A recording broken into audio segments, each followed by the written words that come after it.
In the late summer of 1944, a German curator named Alfred Rohde was a man living with two fears at once. He feared for his own life, because the war was lost and the enemy was coming. But he feared far more for the treasure in his keeping, because he knew he was about to lose it. Everything was closing in on him together. The British bombers were burning his city night after night.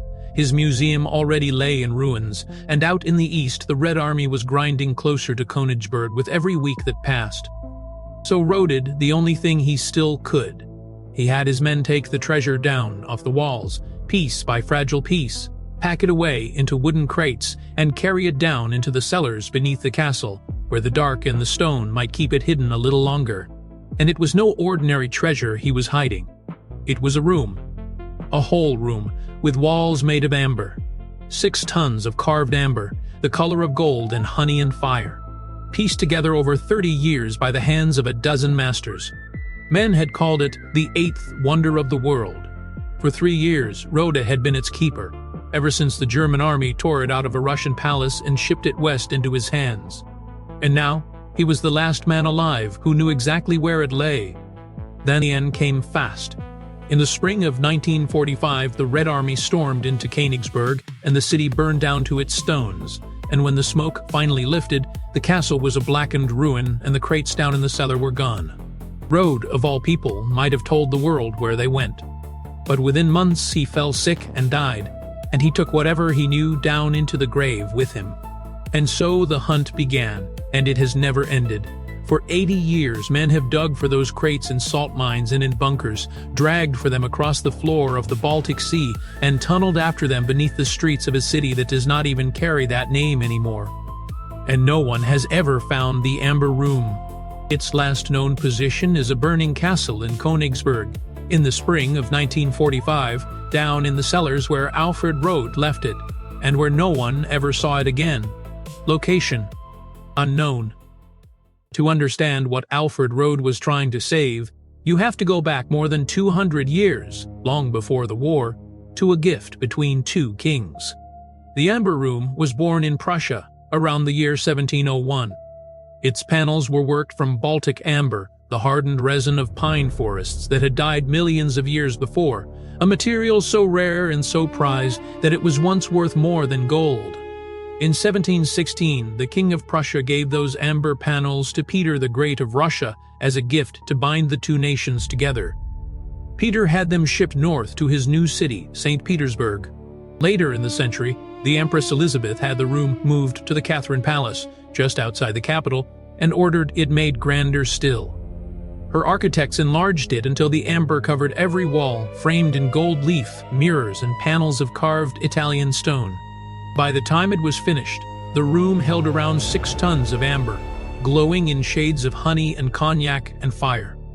Lit by candlelight, visitors said it seemed to burn from within. In time, people gave it a nickname that stuck. They called it the 8th wonder of the world. And yet, for all its fame, we barely know its true colors. Only one color photograph of the original was ever made, a single fragile plate from 1917. Everything else that survives is in black and white. For 2 centuries, the Amber Room stayed in that palace. And then, in the summer of 1941, the war came for it.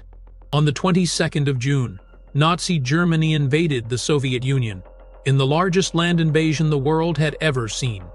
One wing of that attack drove north, straight toward Leningrad, the city that had once been St. Petersburg. In its path stood the Catherine Palace. The curators there knew what was coming. They worked frantically to save the palace treasures, but when they tried to take down the Amber Room, they ran into a terrible problem. The amber had grown old and brittle over 2 centuries, and it cracked and crumbled in their hands. So they tried to hide it instead.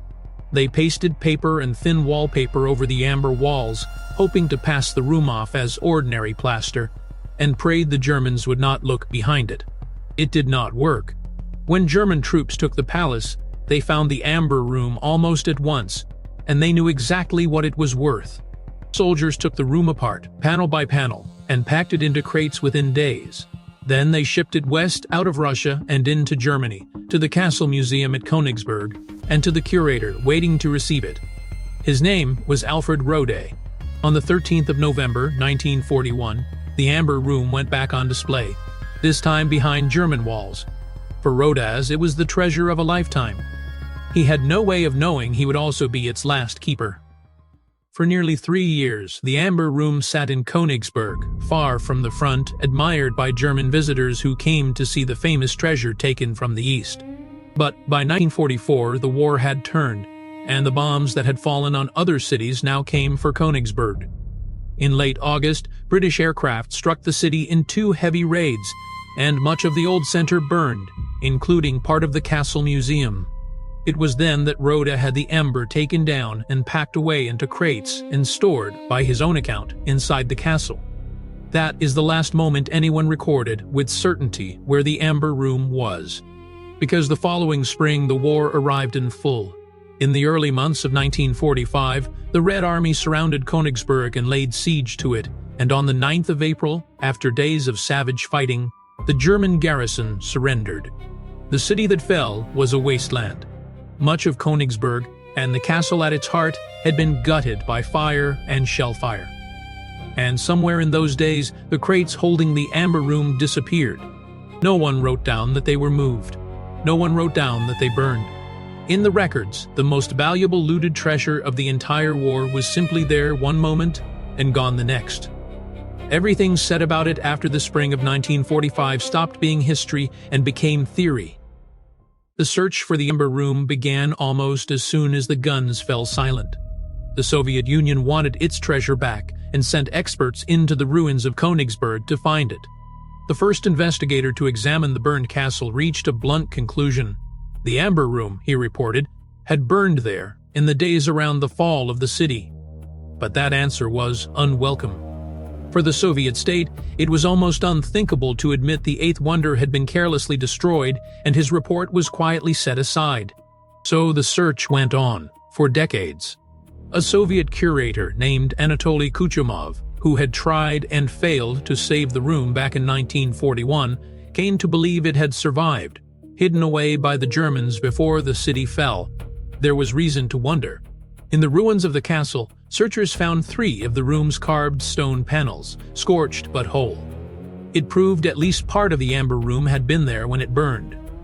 But of the amber itself, there was no trace at all. And so the theories grew wild. Some said the crates had been loaded onto a great ship, the Wilhelm Gustloff, that was sunk in the Baltic with thousands of refugees aboard. Most historians doubt it.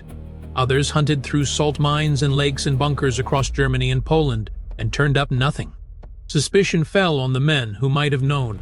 Erich Koch, the brutal Nazi ruler of the region, was captured and condemned to death, then kept alive for years in part because his captors believed he knew where the amber was hidden. If he did, he never said. The room ruined ordinary lives too. A German treasure hunter named Georg Stein gave years of his life and nearly all his money to the search.